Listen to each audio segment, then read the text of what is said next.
Good morning. I am Edward Nelson Fell, and with me is my wife Ann. We are standing here in the old Fellsmere Public School, which is now the home of Fellsmere City Hall, and we are in the City Council chambers. I am a native New Zealander, educated in England as a mining engineer, and lived in many places all over the world before coming to Fellsmere. I was born in New York, but educated in Paris. I traveled with Nelson to various parts of the world before we purchased the land that Fellsmere is located on in March 1910 and started developing the town of Fellsmere in 1911. The city of Fellsmere, which was 1 square mile, and the surrounding 180 square miles, was initially known as Cincinnatus Farms.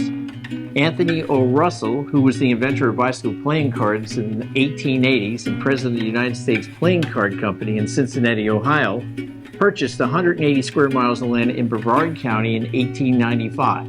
Mr. Russell created a company known as Cincinnatus Farms to begin a vast land reclamation project to establish a huge agricultural community. The first thing he did was to build the 9-mile Sebastian Cincinnatus Farms Railroad in 1896 so he could develop farmlands.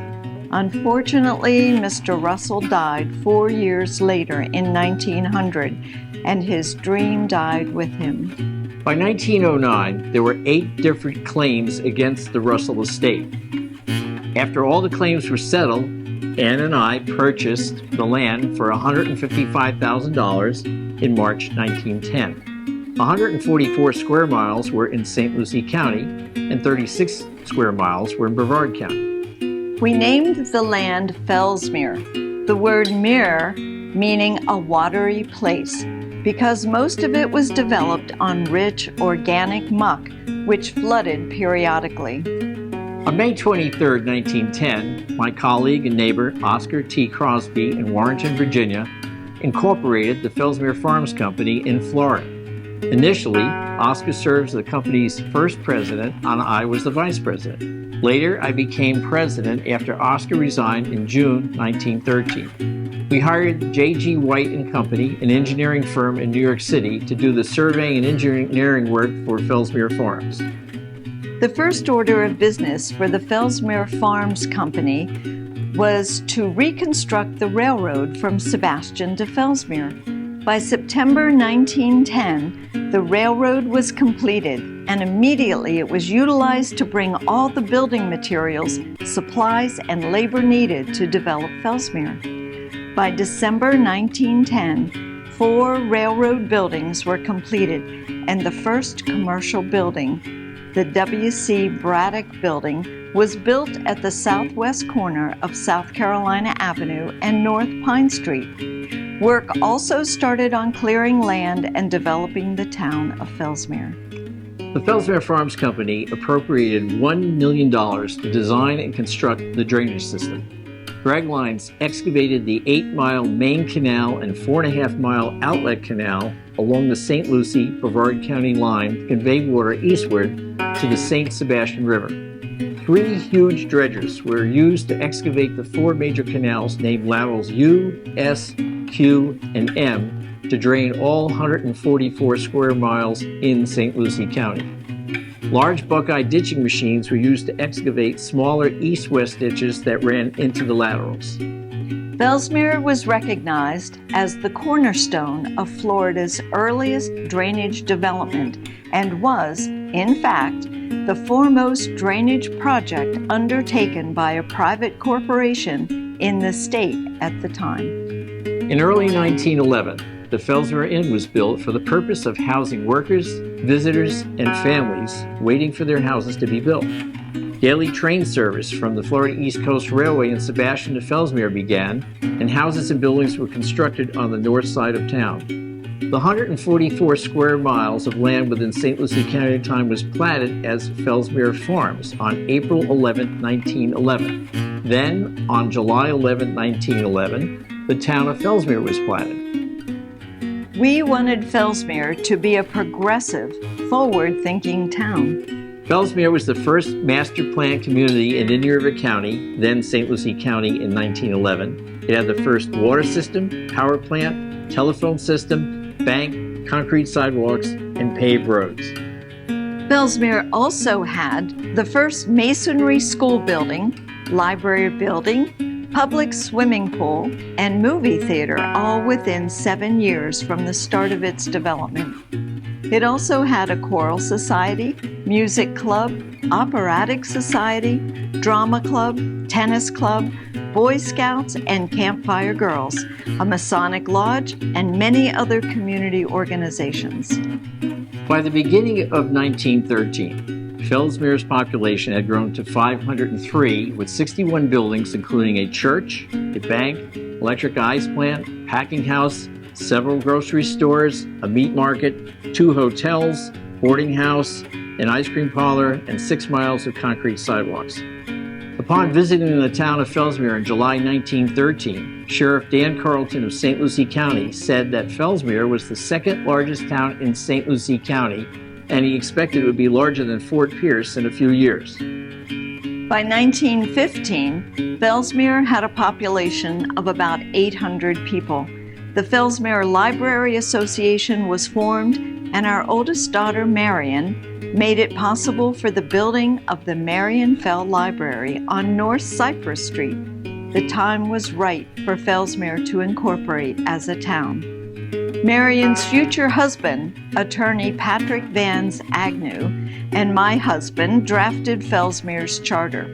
Marion and I influenced both to include a provision in the charter to grant women the right to vote. Subsequently, the charter was approved by the state legislature and the governor on May 12, 1915, creating the town of Fellsmere.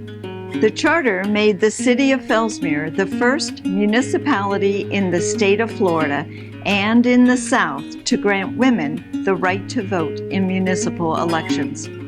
In July 1915, Mrs. Zana Dreyer became the first woman to cast her ballot in a city election. From July 31st to August 1st, 1915, 8.8 inches of rain fell on Fellsmere, which overwhelmed the drainage system. The resultant flooding caused Fellsmere Farms landowners to abandon their lands, defaulting on their loans. Consequently, the Fellsmere Farms Company went bankrupt in 1916, and progress in Fellsmere almost came to a halt. In early 1915, the St. Lucie County School Board approved a bond issue to build the first masonry school building that now serves as Fellsmere City Hall. Architect Frederick H. Trimble designed the school, and local contractor A.F.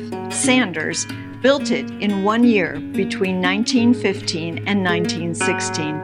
The Fellsmere Public School was completed by September 1916 at a cost of $40,000. The school opened its doors to 136 students in grades 1 through 12 on October 2, 1916.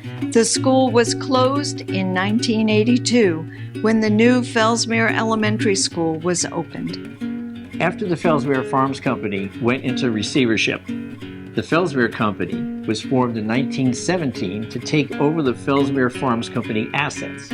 Also, in 1917, the town commissioners approved a $100,000 bond issue to pave many of the roads within the city limits. In 1922, the State Bank of Fellsmere closed and was vacant for many years. Between 1922 and 1924, the First Methodist Episcopal Church was constructed at the northeast corner of Broadway and Oregon Avenue, and the Fellsmere Garage opened up a year later. Also in 1925, New York City real estate tycoon and developer Louis Gold purchased 100 square miles of property in Fellsmere. By Christmas 1925, he incorporated the Fellsmere Estates Corporation and built the administration building on Broadway, which is now Marsh Landing Restaurant. Due to hurricanes of 1926 and 1928 and the Great Depression of 1929, the Fellsmere Estates Corporation ceased real estate sales and home building in Fellsmere by 1930. Frank Heiser, an early Fellsmere resident and entrepreneur, decided to experiment with raising sugarcane.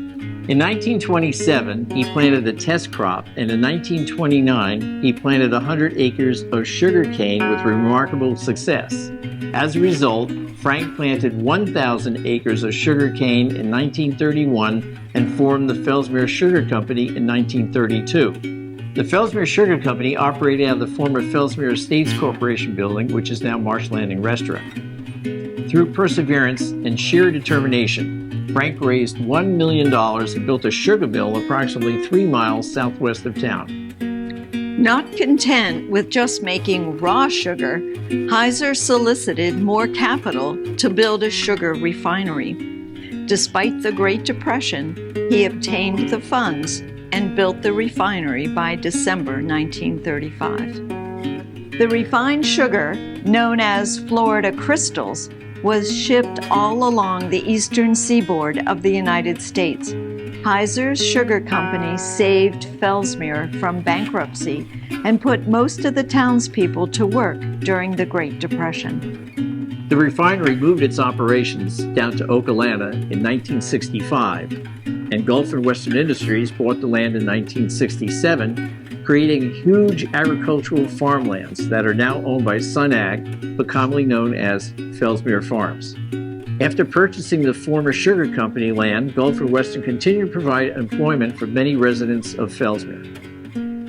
Since then, Fellsmere has grown slowly, and many Hispanic workers have moved into the area to work on the farmlands and in the citrus industry. Fellsmere's population is now about 80% Hispanic. B&W Quality Growers, west of Fellsmere, is now the world's largest producer of arugula and watercress, utilizing many Hispanic workers to harvest its fields, and is a worldwide exporter. Between 1945 and 1960, the population of Fellsmere virtually remained unchanged. The old State Bank of Fellsmere became Fellsmere City Hall in 1944 and remained so until 1982. In 1948, both the First Baptist Church and the Church of God were built. By the end of World War II, all the industrial and railroad buildings, except for the Fellsmere Railroad Section Foreman's House north of Fellsmere, had been demolished. In 1952, the railroad was abandoned and the tracks were ripped up about 5 years later. In 1991, the Fellsmere Frog Leg Festival was created and was so successful that it became an annual event ever since. It has been acclaimed in the Guinness Book of World Records for being the world's largest frog leg festival and for selling the most frog legs in one day at any festival in the world. Its annual proceeds goes toward helping the youth of the community and to charitable organizations. In the mid-1990s, Fellsmere's municipal water system was constructed, catapulting the city of Fellsmere into the utilities business. In 2000, the city of Fellsmere renovated the old State Bank of Fellsmere building to become the Harry T. and Harriet V. Moore Community Center, which it still is today. In 2010, the city of Fellsmere restored the historic Fellsmere Public School and established it as Fellsmere City Hall and the home of the Fellsmere Boys and Girls Club. In 2019, the Boys and Girls Club moved into its own building northwest of City Hall. In 2018, a pedestrian bridge was built over Interstate 95 to give the appearance of an old railroad bridge, since it was built over the old Fellsmere Farms and later the Trans-Florida Central Railroad right-of-way, now a Rails to Trails corridor. The Rails to Trails corridor is to continue west to the north side of Fellsmere, where the Fellsmere Railroad buildings once stood. The city of Fellsmere plans to recreate a historic railroad village to establish it as a tourist destination city. Fellsmere's population has grown considerably from 503 people on January 1st, 1913, to 4,834 people per the U.S. Census of 2022. 3,910 people, or 80% of the population, is Hispanic or Latino. Over the years, Fellsmere has annexed several land areas. The city has expanded from 1 square mile in 1911 to 57.79 square miles, making the largest municipality and area in Indian River County. Fellsmere continues to grow in size and population and has come a long way since it was founded by me and Ann back in 1911. If you would like to know more about the history of Fellsmere, download the mobile app by scanning the QR code to your smartphone or tablet. You can also use the city's website address as shown on the walking tour brochure.